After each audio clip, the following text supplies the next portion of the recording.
Hello guys, this is the biggest video game nerd, and I am back with another commentary. Now this commentary is on a user by the name of Johnny the Gamer 64. And he basically did a commentary on Gligar 13 vids. Now. Before I start this commentary, I am in no way a fan of Gligar 13 vids. The majority of his videos are retarded. Okay? But this commentary, however, is just as bad as anything Gligar 13 vids makes, because he shows acts of being a fanboy, a Sonic fanboy. Now, I don't think too many people like fanboys, so without further ado, let me just begin this commentary, okay? And if he actually does say something I agree with, and I don't say that means, and if I don't say anything, that means yeah, I do agree with what he's saying. If I don't cut in on anything he says. So yeah, without further ado, let's begin. Hello dear viewers, I'm back again with another commentary, and this time it's not Mysterious Man. It's about a video game reviewer who bashes some good games.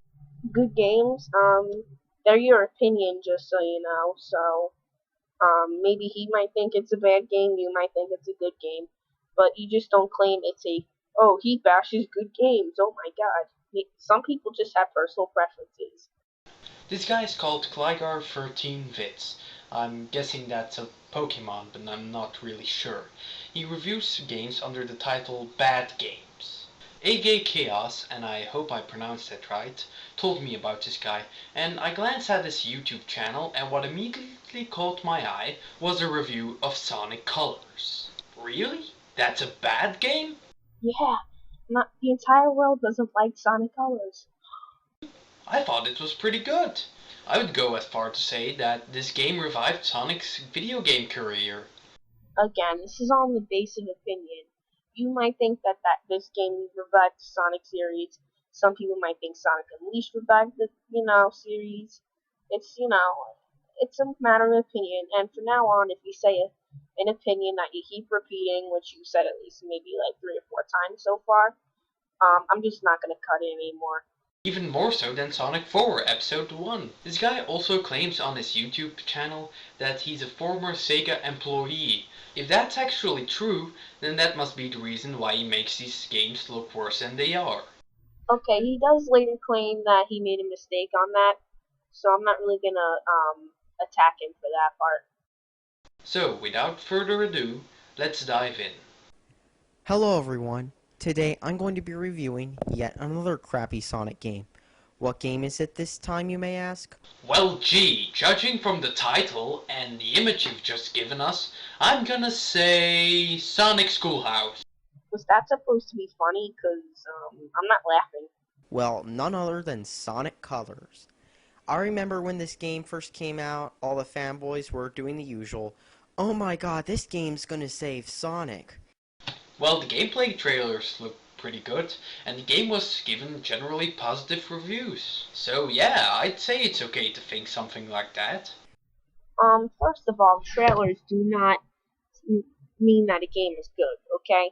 Many games, and this also works for movies, get like kick-ass trailers, but they turn out to be crappy games. And generally positive reviews, I think the screenshot disagrees. And you know what? Because the first level they polished up a lot, the fanboys actually thought it saved Sonic. Sadly, the more you play into it, the more you realize it was just a piece of crap game that was just overhyped by all the fanboys. And, oh my god, this game's awesome because it says Sonic on it. Well, actually, most people were skeptical about the game at first. I mean, you had this trailer with Sonic running around with Tails and these weird little aliens, and then the title, Sonic Colors, that sounds just bizarre.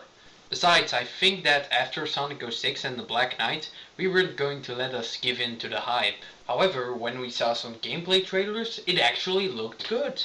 And it ended up being good. Who would have thought? First off, since you have to suffer through this intro song every time you start the game, Well, that, or you can skip it. I'm just going to say, This is auto-tuned crap. And the wisps? Well, tragically that is good R34 material. Because when I think of cute little aliens, I think of porn? You don't think about porn, but a lot of sick freaks out there do. I guarantee there are going to be about 3 million pics on E621 about those wisps and stuff. I mean, you can probably guess that there will be, but... Well, I sure hope not. That's pretty gross. And why are you talking about Rule 34 in a video game review? That's beside the point. The opening song absolutely stinks. It's like they took a generic auto-tuned crappy song and used it. What kind of phrase was that? It's like they took a crappy auto-tuned song and used it. If you think that's the case, then that's what they did. As for the plot, well, basically Eggman is building some theme park or some crap, which uses the wisps or something, and intends to take over the world with it. Holy crap, we haven't heard that story in other Sonic games. Okay, let me get this straight. Eggman taking over the world is nothing new. But at least it's still better than him summoning some kind of legendary huge monster of the week that's been done to death. Besides, for a light-hearted story like this, there are a lot of cutscenes which are frankly hilarious. Yes, but it still makes the series repetitive. And the game is also based off planets and wisps that give you powers. Holy crap, that's not very unoriginal. I mean, that is obviously 100% original, isn't it?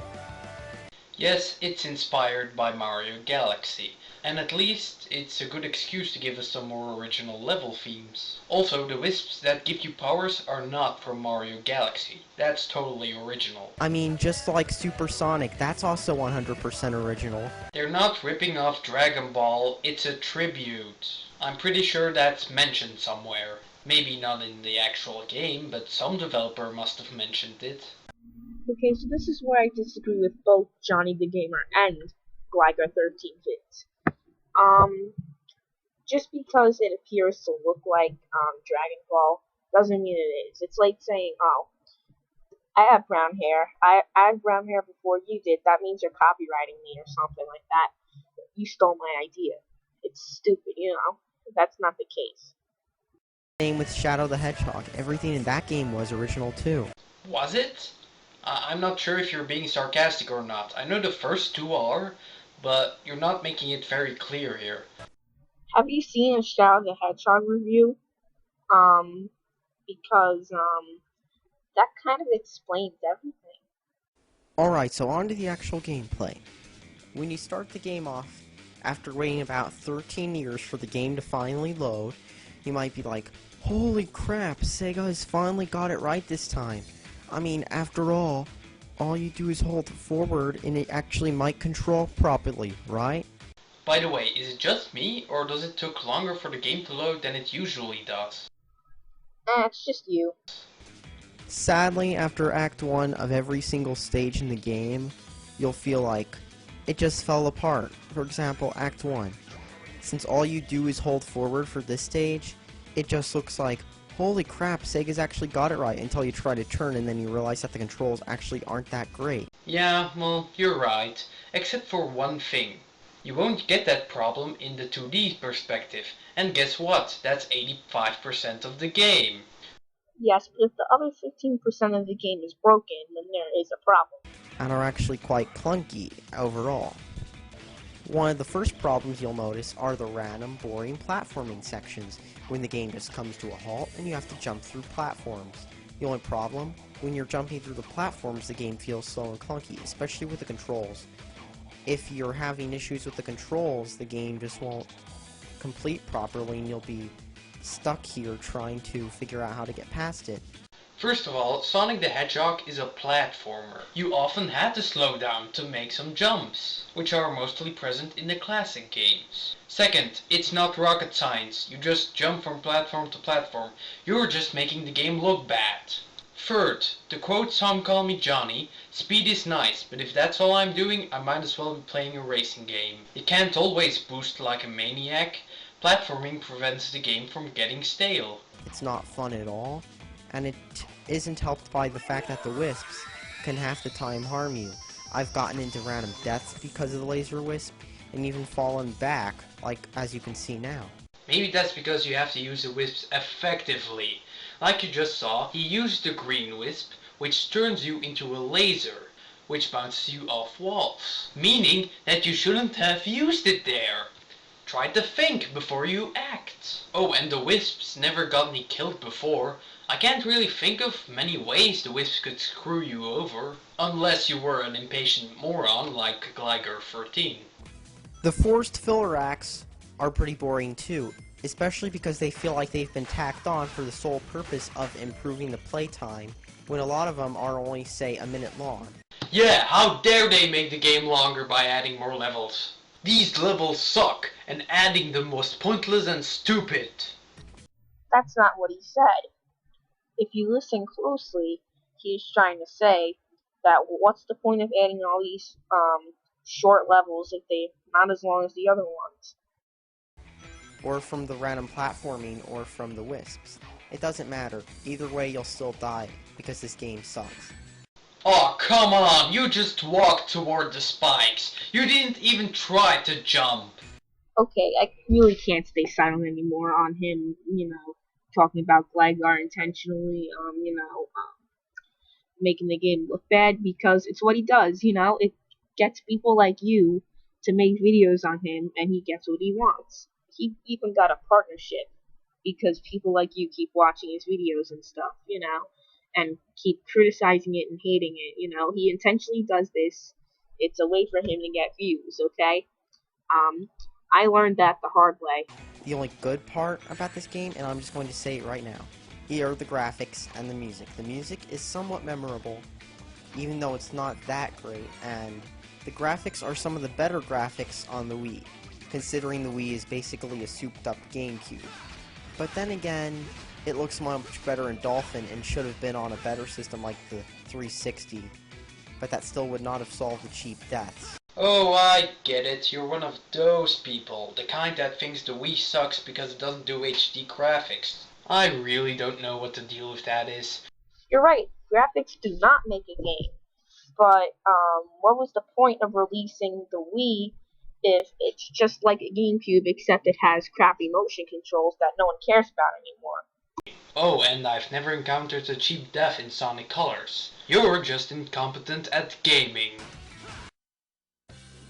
And just like Sonic Generations, there are heavily scripted levels where all you gotta do is hold up for half the level while the game just scripts itself. I mean, for this part, all you have to do is hold up for the first, 30-40 seconds of the level, which is kind of a good amount of time by Sonic standards. The time it took for the enemies to appear was only 20 seconds, and not every level starts out that way. Also, some of those scripted events are necessary to load the next section of the level. I mean, I'd actually rather have a loading screen than just holding to get through the level because it's really stupid, in my opinion. And it might have only took 20 seconds, but even when the enemies came, it wasn't really that hard. while the graphics are good, the thing is, the game is basically playing itself. You're dodging enemy fire, ergo you're playing the game. Yes, but what it means is that it's not that difficult dodging bullets. You just have to move left and right like an asshole. And instead of using the other buttons to move, like the triggers, you have to use the analog stick to move. I mean, come on. L and R are there on the controller for a reason. Hello, Sega. The analog stick works just fine. Oh, and there are no L and R buttons on the Wii Remote and Nunchuck. I know that Sonic Colors is compatible with the GameCube controller and the classic Wii controller, but he didn't mention that, so it doesn't count. It kind of does because you could basically imply what he's talking about. Did you just throw logic out the window or something? Plus, this level is confusing. The wisps on this level don't respawn, so the box wisp, for example, when you get it, you'll get stuck because you can't do anything whatsoever. I have no idea what this guy's talking about. There's no box wisp, unless he means the blue cube wisp. And if that's the case, they do work, so yeah, your argument is invalid. yes, his argument is invalid, but that has nothing to do with, um, you know, the naming, calling him the box wisp. Um, because this is just another showing of you being, fanboy, because oh my god, he named it wrong. Oh my god, I gotta tell him he did it wrong, and it's such a big deal. All in all, the game is just... eh. I mean, seriously, who thought this was fun? Well, there's me, the game designers, and a whole lot of other people who like the game. Did some 10-year-old kid who went off his Ritalin think it's fun? Because this game is not very fun at all. In fact, if anything, this game just makes me want to wonder why. All in all, Wait, why what? Why what? We must know! Why what? it's just another crappy Sonic game that should just be left in a bargain bin. Anyways, thanks for watching, subscribe for more, and you can find this game in the bargain bin. Or you can take this game's advice and pirate it. I mean, after all, in this game they do support piracy. Don't believe me? Just look at... No copyright law in the universe is going to stop me! Taking quotes out of context is fun! Calm down. He was trying to have fun with his commentary. No, he does have a point there. This game isn't worth very much, not even in the bargain bin. You can find this game, even though it's only 20 bucks, it's not even worth 20 bucks. It's worth about as much as a pack of CDRs. I mean DVD-Rs. You could buy a pack of DVD-Rs for less than this game, and burn a bunch of stuff that's better than this game. And since it's so easy to softmod on a Wii, you could always just play this game for like 10 minutes before realizing it's a piece of crap and you wasted a blank DVD on it. All in all, this game's just a piece of crap. Even though the graphics are good, that's the only thing good. What about the music? You said that was pretty good. The gameplay, well, the controls are absolutely horrendous, and the whisks just break the game. Like I said, they make it a lot more annoying. May I ask you what the point of fast forwarding it so we can't hear him? And not only that, but we also must not forget the fact that the acts in this game, most of them are filler, just like in Sonic. To recap, this game is just a waste of money. Oh yeah, and another thing, the wisps are annoying. As always fails. The wisps never make a sound in-game, and I never thought they were annoying in the cutscenes. And why do you think Tails is annoying? He finally gets a good voice actress. Yet again, that is a matter of Thanks for opinion. watching, and please don't waste your money on this game, because this game is definitely not worth it. You could buy better games with your money. You could go to GameStop and pick up a Xenoblade when that hits, because I heard that was going to be much better than this garbage. Anyways, thanks for watching, and subscribe for more. Yeah, compare an RPG to a platformer. That's really professional. I'm pretty sure you all know what I think of this guy. He doesn't play the game very well, he lies about it. For all I know, he could be Mysterious Man in disguise. I have plans to do one of his other videos, but that's not going to be easy, trust me. Oh, and buy Sonic Colors. It's a really good game. See you later. So, my opinion on this commentary is that he did have some, good points out there. He had some good points, but the rest was making fanboy remarks and basically stating the obvious, like he's intentionally playing the game bad, because anyone who watches Blackguard 13 vids knows that, and he does this all for attention. And I was like, I can't really cut in all the time because he's saying this like 30 times in this commentary. But I decided to cut it in once, just to, state my opinion on that. And yeah, that's the commentary. This will be uploaded on my second channel, so hopefully if, someone flags it down, I won't get a strike on my main account. But yeah, that is all. I'll see you guys later.